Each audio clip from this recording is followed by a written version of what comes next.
안녕하세요. 투자자에게 위기이자 기회가 됐던 2020년이 가고 21년이 됐네요. 20년 마지막 날까지 주식시장이 굉장히 화끈하게 올라서 코스피는 올타임 하이로 마감을 했습니다.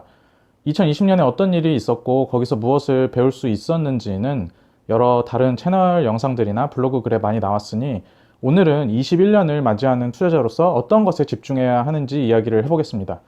사실 2020년 3월에 하락에서 무엇을 배울 수 있었는지는 그 짧았던 한 달의 아비규환을 정면으로 뚫고 지나온 투자자들에게는 말하지 않아도 이미 얻고 배워진 것이고, 시장에 없었던 혹은 구경만 했던 투자자에게는 말을 해도 알 수 없고 얻을 수 없는 경험이라고 생각을 해요. 2021년은 어떻게 될까요? 여러 예측이 있고 전망이 있지만 늘 그렇듯이 알 수 없겠죠. 2020년 3월을 전망한 사람이 아무도 없었듯 21년 또한 알 수 없습니다. 그렇기 때문에 우리가 할 수 있는 것에 최선을 다하면서 계속 앞으로 나아가면 되겠죠. 21년에 어떤 섹터가 유망하고 어떤 산업이 돌아서고 있는지는 워낙 많은 채널에서 이야기를 하고 있고 지금도 계속 나오고 있으니까 저는 조금 다른 내용을 이야기해 보려고 합니다.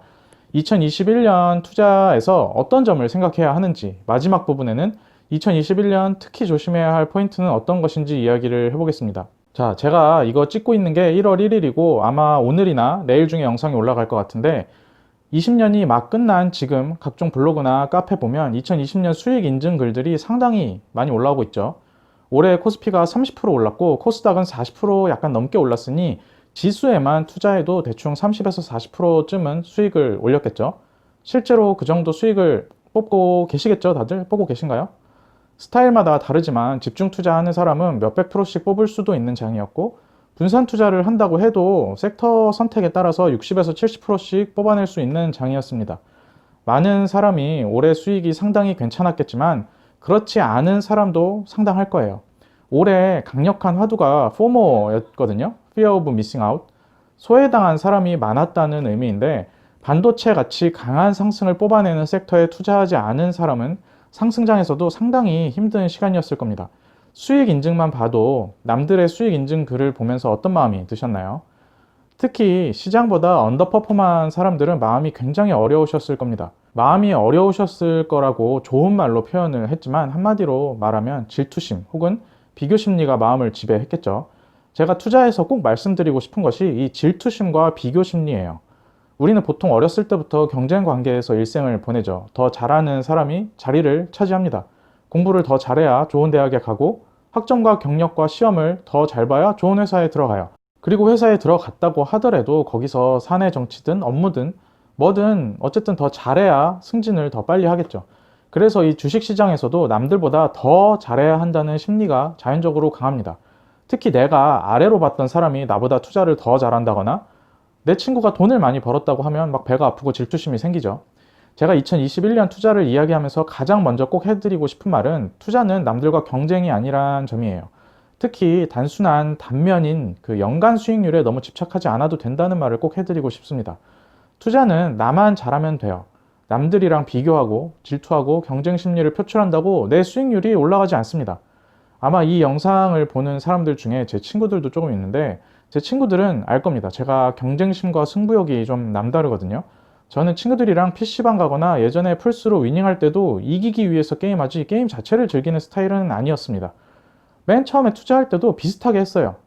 근데 진짜 투자에서 경쟁심, 질투, 비교 심리는 정말 도움이 안 됩니다. 남들 끌어내린다고 내가 올라가는 게 아니에요.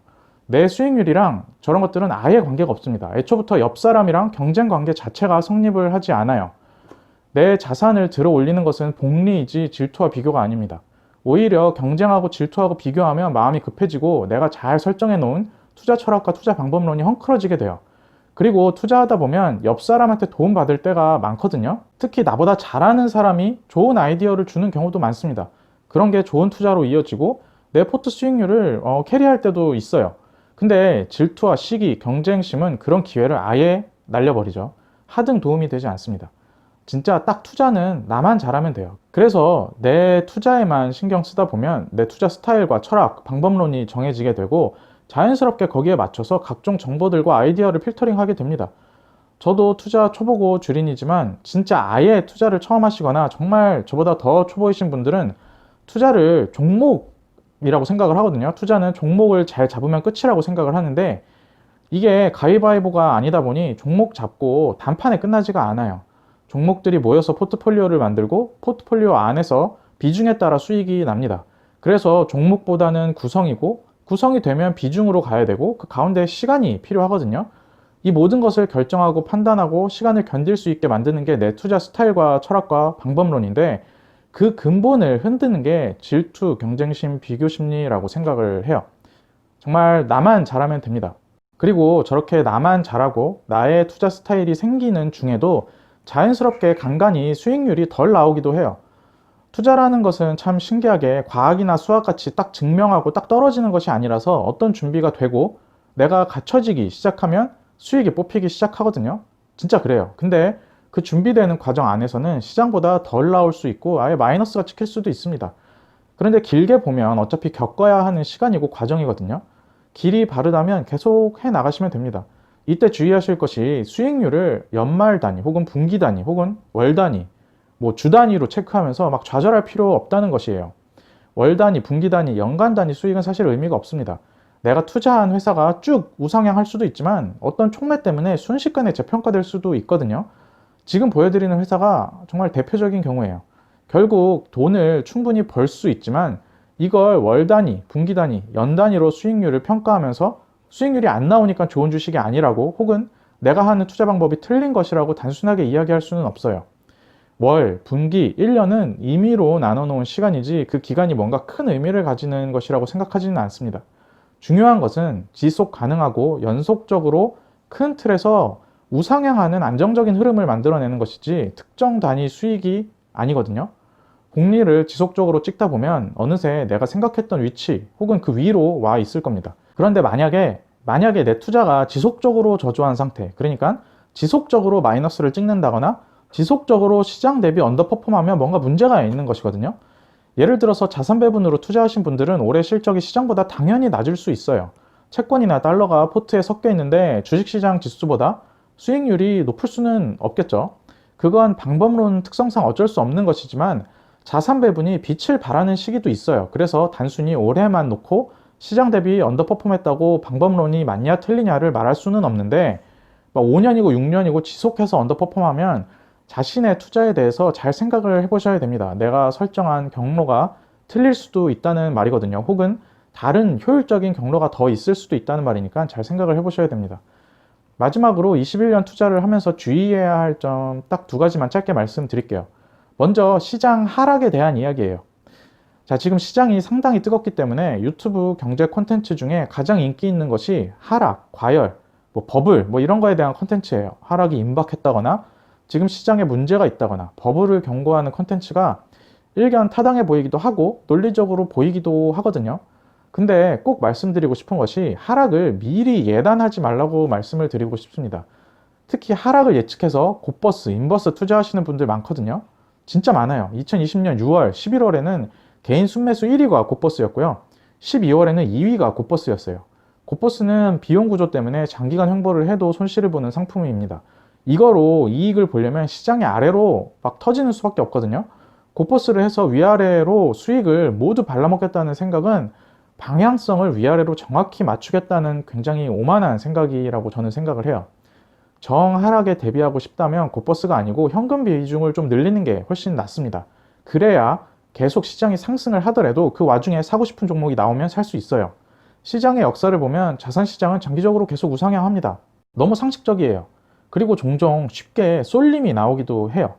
6월이나 11월, 12월에 개인 곧버스 매수가 집중됐던 이유가 저는 시장의 위치를 단순히 주가만 보고 판단해서 그렇다고 생각을 합니다. 위치 판단은 주가만으로 하는 게 아니죠. 금리와 유동성, 심리, 그리고 기업 본연의 이익이 다 합쳐져서 이루어져요. 이런 복잡계를 위아래 모두 방향성을 맞춘다는 생각 자체가 오만입니다. 두 번째로 주의해야 하는 게 금리예요. 많이 들어보셨죠? 지금 시장의 밸류에이션과 유동성을 정당화하는 가장 중요한 요인 중 하나가 금리예요.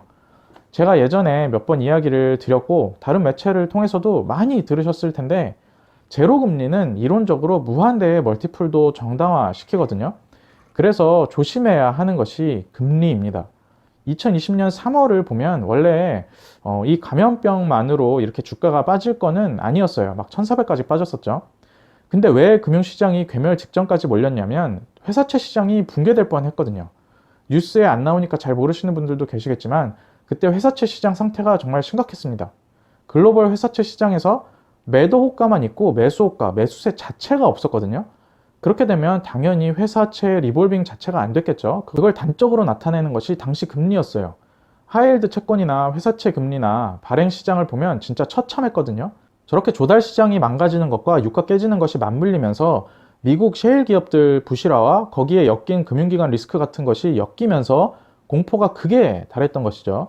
미국이 2008년의 교훈을 바탕으로 정말 엄청나고 빠르고 깊게 시장에 개입하면서 위기가 지나갔는데 이런 사태를 단적으로 볼 수 있는 게 금리예요. 그래서 21년도에도 금리를 잘 보셔야 됩니다. 미국 연준이 제로금리를 2023년까지 유지하겠다고 했지만 지금 뉴스나 전망 나오는 것 보면 역대급 유동성 폭격으로 인플레이션이 크게 발생할 수 있다고 하고 있거든요.